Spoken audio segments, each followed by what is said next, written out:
Middle east की धरती पर इस वक्त बारूद बरस रहा है। 1200 बमों की गूंज ने न केवल ईरान बल्कि खाड़ी देशों में अपनी तकदीर बनाने गए 90 लाख भारतीयों की नींद उड़ा दी है। दुबई के आलीशान हवाई अड्डों से लेकर सऊदी के तेल कुओं और इजराइल की कंस्ट्रक्शन साइट्स पर काम कर रहा भारतीय आज यही सोच रहा है कि किसी तरह वतन लौट जाऊं।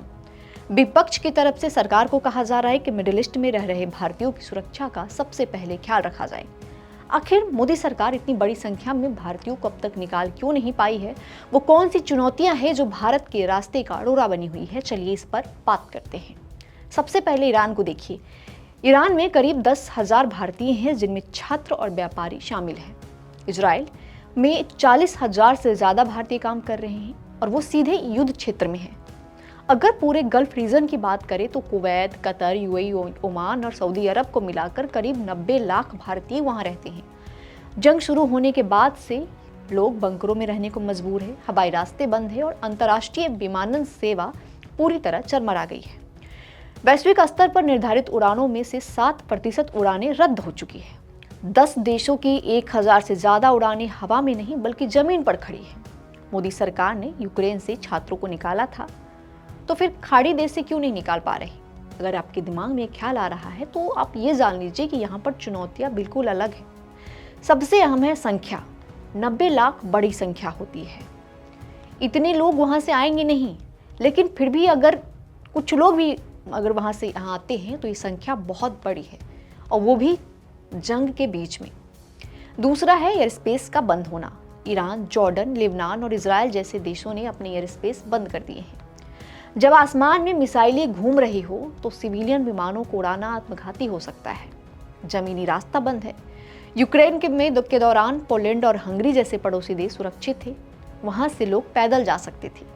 लेकिन मिडिल ईस्ट को देखिए तो चारों तरफ आग लगी है। समुद्र के रास्ते भी अब नौसेना के युद्धों के कारण सुरक्षित नहीं रहे। इतिहास गवाह है, भारत ने कभी भी अपने लोगों को अकेला नहीं छोड़ा है। सद्दाम हुसैन ने जब कुवैत पर हमला किया था तब भारत ने दुनिया का सबसे बड़ा नागरिक हवाई रेस्क्यू ऑपरेशन चलाया था। उस वक्त 488 उड़ानों के जरिए 1,70,000 भारतीयों को सुरक्षित निकाला गया था। भारत के पास रेस्क्यू का अनुभव भी है और इच्छा शक्ति भी। लेकिन 1990 और 2026 की स्थिति में जमीन और आसमान का अंतर है। इस बार दुश्मन कोई एक देश नहीं बल्कि फैलता हुआ क्षेत्रीय युद्ध है। मोदी सरकार इस बार बहुत फूंक फूंक कर कदम रख रही है। पीएम मोदी ने देर रात इजराइल के पीएम नेतन्याहू और सऊदी प्रिंस से बात की। उन्होंने इस दौरान भारतीयों की सुरक्षा की चिंता व्यक्त की। इधर संकट के बीच कुछ राहत भरी खबरें भी हैं। अबू धाबी के संस्कृति एवं पर्यटन विभाग ने एक ऐसा निर्देश दिया है जिसकी सब प्रशंसा कर रहे हैं। भारतीय विदेशी यात्रा प्रतिबंधों के कारण अबू धाबी के होटलों में फंसे हैं, उनका पूरा खर्च अबू धाबी सरकार उठाएगी।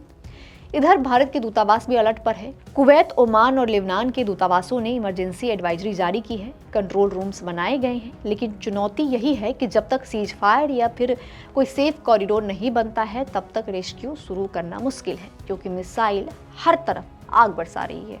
इजराइल और ईरान जंग के बीच जारी हर अपडेट्स के लिए आप देखते रहिए न्यूज़ इंडिया।